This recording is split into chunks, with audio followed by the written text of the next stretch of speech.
Okay, recording. Forgive my poor technology. I actually have no way of editing this video, so I'm just gonna kind of go with whatever I end up with.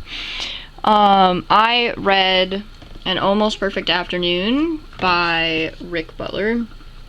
It was from Antigonish, July 1st, 2010. The issue number was 162, and it didn't have a volume number, so that's kind of what we get to work with.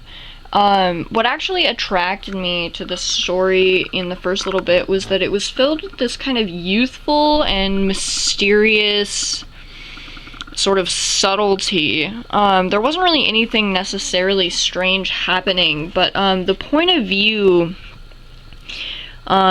being third person, but from the perspective of someone who is about 10 years old, was fascinating. It gave the story the sort of adventurous twist to it. It made you feel sort of like you were looking for Terabithia in this normal setting. Like, it felt like something weird was going to happen.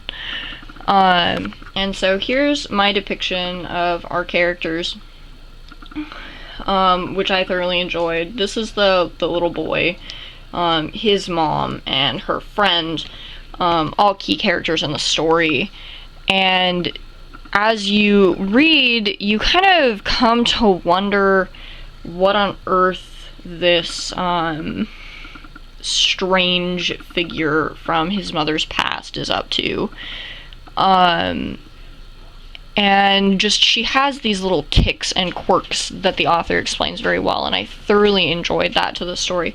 I'm not going to tell you how it ends, because it's actually a little bit of a twist, and just a little bit strange. So, that is what I enjoyed about this particular story, in and of the fact that I like stories that make me wonder what is going to happen next, and how is it going to end? How are these characters going to resolve things? As you can see, the kid has a saber, and yes, he does actually end up with a saber in the story. It's not really his saber, but, you know, if you want to learn more about that, you'll just have to read it.